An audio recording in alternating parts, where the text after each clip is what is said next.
Good evening guys, मैं नीरज मिश्रा आपका स्वागत करता हूं फिजिक्स के इस क्लास में। हम लोग पिछले क्लास में गॉस थ्योरम को देख लिए थे। गॉस थ्योरम का एप्लीकेशन भी कर लिए थे। फर्स्ट एप्लीकेशन किए थे, हमको इलेक्ट्रिक फील्ड फाइंड करना था किसी भी इनफाइनाइट चार्ज वायर की वजह से। आज हम देखेंगे किसी भी इनफाइनाइट चार्ज शीट की वजह से किसी पॉइंट पे इलेक्ट्रिक फील्ड क्या होता है। देखिए, जब हम इनफाइनाइट वायर लिए थे तो वो 1D बॉडी था, तो वहाँ पे हम देखे थे उनका चार्ज डेंसिटी जो लिए थे लीनियर चार्ज डेंसिटी था। आज मैं लूँगा 2D बॉडी जिसका लीनियर चार्ज डेंसिटी क्या होगा, सरफेस चार्ज डेंसिटी होगा। सॉरी, वहाँ लीनियर चार्ज डेंसिटी नहीं, यहाँ पे सरफेस चार्ज डेंसिटी होगा, क्योंकि यहाँ पे क्या है 2D बॉडी, और 2D बॉडी के पास एरिया होता है। ठीक है, तो चलिए स्टार्ट करते हैं इस लेक्चर को, ध्यान से देखिएगा। देखिए, मान लीजिए मैं कोई यहाँ पे एक सीट लिया हूँ। देखिए, ये कोई एक सीट है, ये रहा इनफाइनाइट चार्ज सीट। ठीक है, ये कोई एक इनफाइनाइट सीट है जिसकी लेंथ देखिए कंटिन्यू है इनफाइनाइट नीचे की ओर और कंटिन्यू इनफाइनाइट ऊपर की ओर। गॉस थ्योरम का एप्लीकेशन बहुत ही इजी है और एग्जाम में हमेशा आता रहता है, क्योंकि एग्जामिनर सोचते हैं कि बहुत ही टफ है बच्चों के लिए, लेकिन हमको इसको इजी बनाना है। इस पर मान लिया मैंने कोई चार्ज दे रखा है, यहाँ पे ये रहा चार्ज, पूरे इसके एरिया पे चार्ज डिस्ट्रीब्यूट किया गया है। ये देखिए, पूरे एरिया पे इस पे क्या है, चार्ज को ऐसे डिस्ट्रीब्यूट कर दिया गया है। ये देखिए,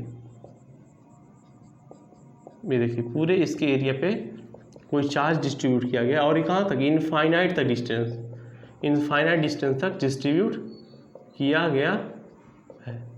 ठीक है, अब मैं चाहता हूँ इस इनफाइनाइट सीट की वजह से इसके यहाँ मिड पॉइंट से यहाँ किसी डिस्टेंस आर पे इस पॉइंट पे इलेक्ट्रिक फील्ड पता करना।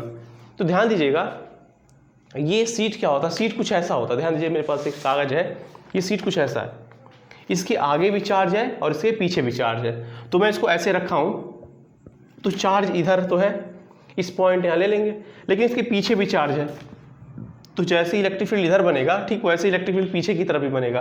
तो इसकी तरह हम क्या करेंगे, ठीक यही डिस्टेंस लेके, ध्यान दीजिए, यही डिस्टेंस लेते हुए थोड़ा सा पीछे भी इसके भी हम लेते हैं, क्या वही आर डिस्टेंस लेते हुए वही पॉइंट हम लेते हैं पीछे की ओर, इसके जस्ट पीछे, जस्ट इसके ये बैकवर्ड साइड में। ठीक है, वही डिस्टेंस है, डिस्टेंस मैंने क्या लिया, आर लिया है, और पॉइंट ले लिया मैंने, मान लिया यहाँ पे पॉइंट क्या पी है, तो यहाँ मैं पॉइंट लूँगा पी डैश। कोई इनफाइनाइट सीट है, सीट के आगे भी पॉइंट पी लिया हूँ आर डिस्टेंस पे, और सीट के पीछे भी उसी डिस्टेंस पे एक पॉइंट पी लिया हूँ पी डैश, इसको बोल दे रहा हूँ। ठीक है, हमको इन पॉइंट पे लिखना है इलेक्ट्रिक फील्ड कितना होगा।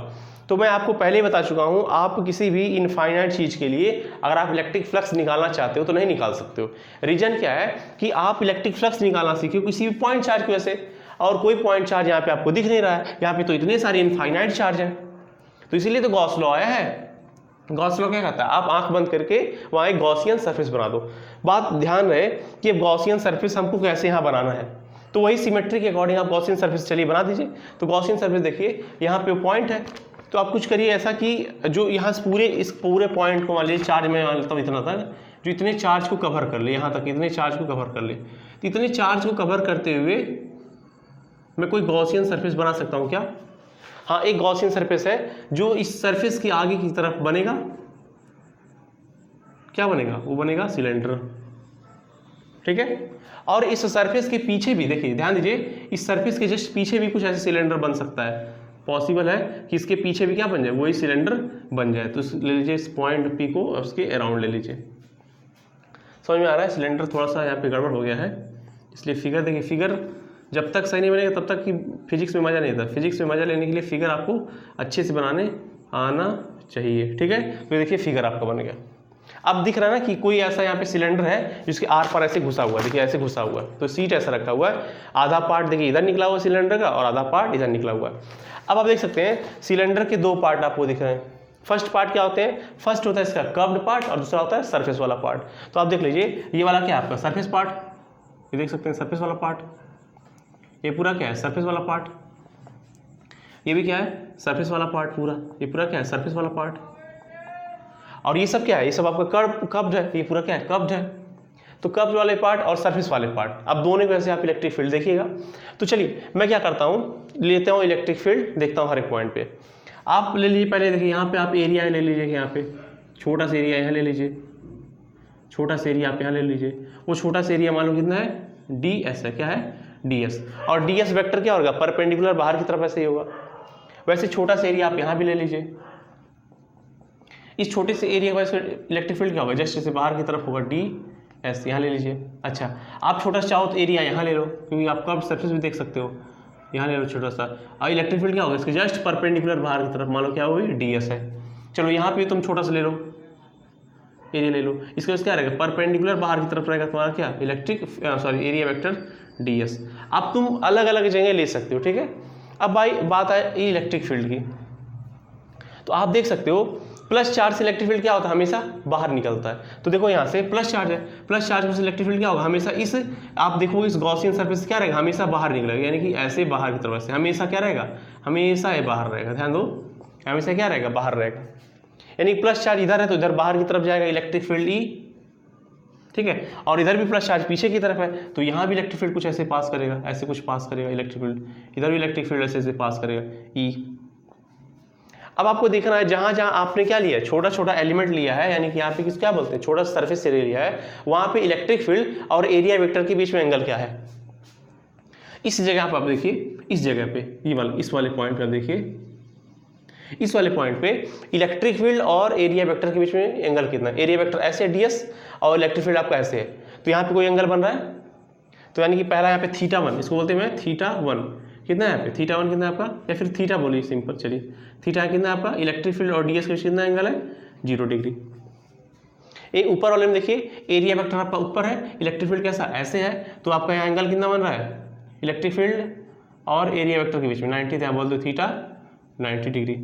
यहाँ देखो इलेक्ट्रिक फील्ड ऐसे, एरिया वेक्टर ऐसे, एंगल कितना बन रहा है 90 डिग्री, यहाँ भी करो 90 डिग्री।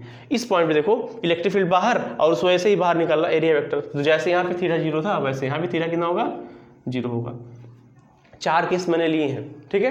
तो आपको कुल फ्लक्स निकालना है, नेट फ्लक्स कैसे निकालोगे, तो नेट फ्लक्स क्या होगा, ध्यान दो, फ्लक्स यहाँ पे कितने फ्लक्स पास कर रहे हैं, तो जितने यहाँ पे सरफेस रहेंगे, सरफेस यहाँ पे कितने हैं, देखिए surface number 1, surface number 2, surface number 3, surface number 4, ठीक है। आइए तो यहाँ पे फ्लक्स, पहले यहाँ से फ्लक्स पास करेगा φ1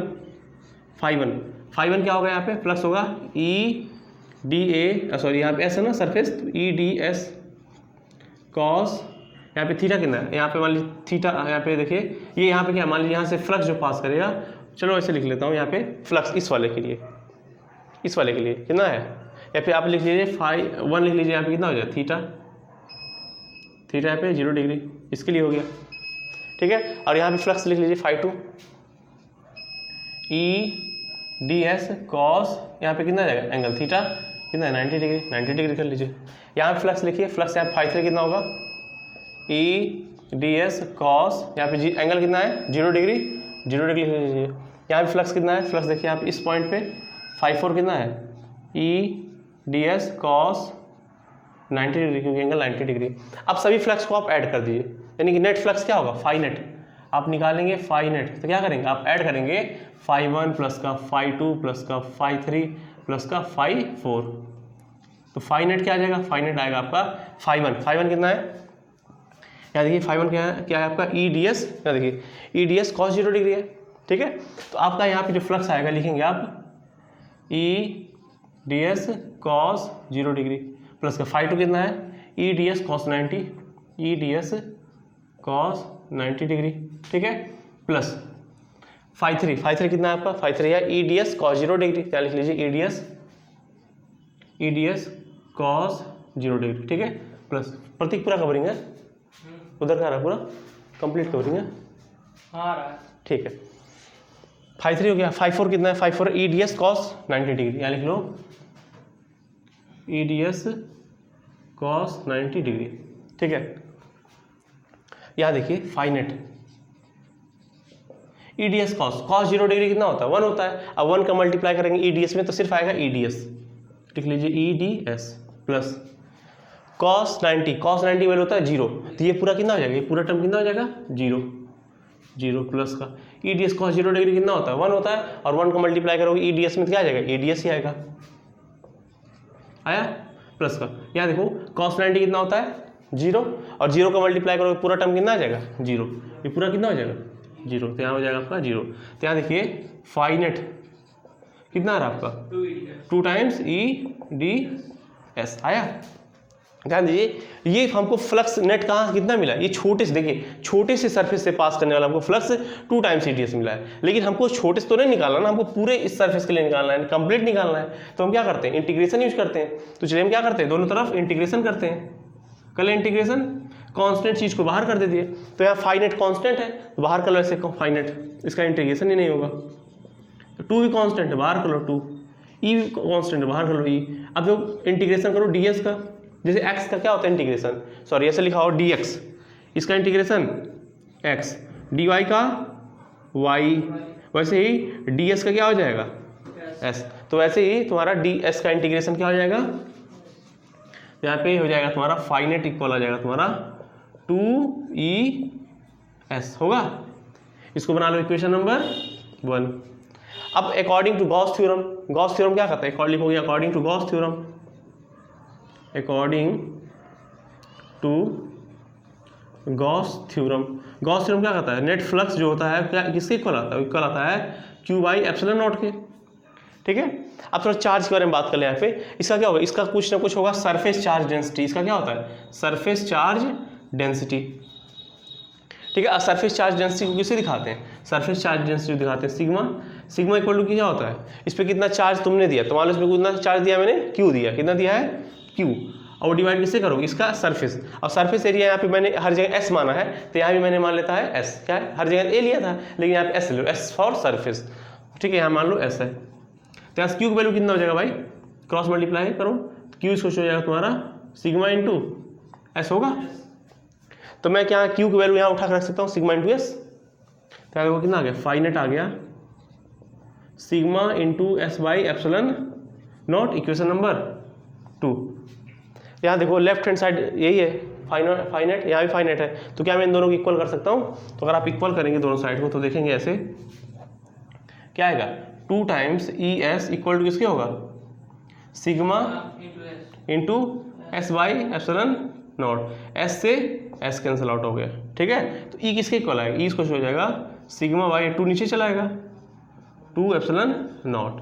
ये मिल गया आपको किसी भी इनफाइनाइट लॉन्ग, ठीक है, चार्ज सीट की वजह से इलेक्ट्रिक फील्ड की इंटेंसिटी, ये क्या हो गया आपको इलेक्ट्रिक फील्ड यहाँ पे मिल गया। तो आप क्या करेंगे गॉस थ्योरम की वजह से किसी भी पॉइंट पे अगर आप चाहते हैं इलेक्ट्रिक फील्ड कितना होगा तो कितना होता है ई इक्वल टू होता है सिग्मा बाई 2 एप्सिलॉन नॉट। अपने कॉपी में इसको क्या करिए एक बार नोट कर लीजिए अच्छे से, बार मैं इसको समझा देता हूँ।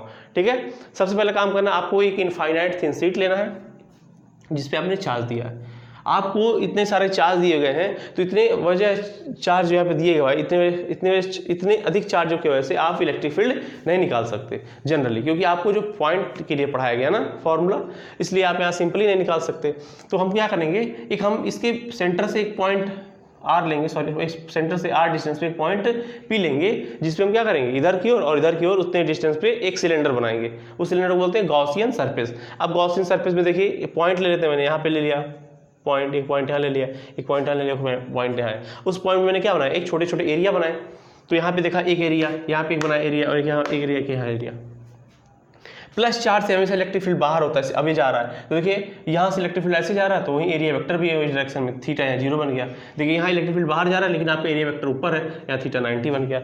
यहाँ पे क्या है, आपका इलेक्ट्रिक फील्ड बाहर है लेकिन एरिया वेक्टर भी बाहर है, तो थीटा 0 डिग्री बन गया। लेकिन यहाँ देखिए यहाँ पे जो मैंने लिया था इसका एरिया वेक्टर नीचे है, इलेक्ट्रिक फील्ड ऐसे है, तो फिर भी एंगल 90 बन गया। तो ये भी फ्लक्स बनाएगा, छोटा सा भी फ्लक्स, ये फ्लक्स बनाएगा, हम मान लो फ्लक्स बना रहा है थोड़ी देर के लिए, ये भी छोटा सा फ्लक्स बनाएगा, ये भी छोटा सा फ्लक्स बनाएगा। अब छोटे छोटे फ्लक्स को हम क्या करते हैं ऐड करके बड़ा फ्लक्स बनाते हैं, उसको बोलते हैं नेट फ्लक्स। तो नेट फ्लक्स क्या होगा φ1 φ2 φ3 φ4 ऐड कर दो। अब φ1 कितना है, φ1 की value EDS cos 0 degree, EDS cos 0 degree, plus φ2 कितना है EDS cos 90, या देखो EDS cos 90 मैंने लिख दिया। φ3 कितना है, φ3 तुम्हारा EDS cos 0 degree, EDS cos 0 degree, plus यहाँ कितना φ4 EDS cos 90, EDS cos 90। अब हम जान लो cos 90 वैल्यू था 0, अब 0 का तो मल्टीप्लाई करो पूरा टर्म 0 हो जाएगा। ठीक है, और यहाँ भी पूरा मल्टीप्लाई करो 0 हो जाएगा, पूरा 90 की जगह है, तो यानी इस जगह से कोई फ्लक्स नहीं पास कर रहा है। पूरे फ्लक्स पास कहाँ कर रहे हैं, इसके इस सरफेस वाले पार्ट से कर रहे हैं, ना कि कर्व से। ठीक है, उस प्लेन सरफेस से पास कर रहे हैं। तो यहाँ cos 0 कितना होता है 1 होता है, और 1 का मल्टीप्लाई करो EDS हो जाएगा। यहाँ भी देखो cos 0 कितना 1, और 1 का मल्टीप्लाई EDS में करो तो EDS हो जाएगा। तो एक बार EDS और एक बार EDS, तो 2 बार EDS हो गया। लेकिन हमको फ्लक्स इस पिद्दी भर के सरफेस से नहीं पता करना है, छोटे जो सरफेस लिए हैं, हमको पूरे सरफेस से पता करना है। अब पूरे सरफेस से पता करने का तरीका होता है इंटीग्रेशन, मतलब छोटे से पार्ट का आप इंटीग्रेट कर दो तो छोटे छोटे छोटे छोटे छोटे छोटे करके पूरा पार्ट बन जाता है। तो जब इंटीग्रेट किए तो पूरा सरफेस ds का क्या आ जाएगा, ऐसा आएगा। इक्वेशन नंबर 1 बुला लो। अब गॉस थ्योरम क्या कहता है, गॉस थ्योरम कहता है कि पूरा फ्लक्स चार्ज के 1/ε टर्म्स इक्वल होता है। तो फाइनाइट इक्वल्स टू कर लो तुम। अब पढ़ो surface charge density. Surface charge density की फॉर्मूला क्या है, सरफेस चार्ज डेंसिटी का है surface charge density. Surface charge density क्या होता है, सरफेस चार्ज डेंसिटी होता है equals to charge by surface area. तो चार्ज मान लो इसमें मैंने क्यू दिया था और उसका मान लो सरफेस एरिया कितना एस है, तो एस क्यू निकालो सिग्मा इंटू एस। अब सिग्मा इंटू एस क्या रख दो, यहाँ वैल्यू क्यू की जगह लिख लो। अब इक्वेशन नंबर 1 और इक्वेशन नंबर 2 को इक्वल कर सकते हो, क्योंकि यहाँ भी फाई है और यहाँ भी फाइनेट है, दोनों में फाइनेट फाइनेट समान है, तो यहाँ भी तुम दोनों को इक्वल कर सकते हो। अब एस से कैंसिल हो जाएगा, एस से एस कैंसिल हो गया। अब जो यहाँ पे जो 2 है डिवाइड में चला गया, तो इसको क्या आ गया सिग्मा बाई 2 एप्सिलॉन नॉट। ये हो जाएगा न्यूटन पर कूलम आपका इलेक्ट्रिक फील्ड पॉइंट पे बन जाएगा। तो ये क्या होता है, गॉस थ्योरम का सेकंड एप्लीकेशन आज मैंने कर लिया कि किसी भी इनफाइनाइट चार्ज शीट की वजह से किसी भी पॉइंट पे इलेक्ट्रिक फील्ड को निकालना। मैं जब बोर्ड का एग्जामिनेशन अपना दिया था तो मेरे बोर्ड में यही आया था डेरिवेशन करने के लिए। तो आपसे आई होप करता हूँ कि आप भी इसे तैयार करेंगे और अपने कॉपी में लिखेंगे अच्छे से। देखिए फिजिक्स में अभी इस टॉपिक हमारी आपको नहीं रेडी हो पा रहा, आप लिख लिख के प्रैक्टिस कीजिए। जब लिख लिख के प्रैक्टिस करोगे तो अच्छे से आएगा। तो इसका स्क्रीनशॉट ले लो। तो मिलेंगे नेक्स्ट वीडियो में नए टॉपिक के साथ। Bye bye.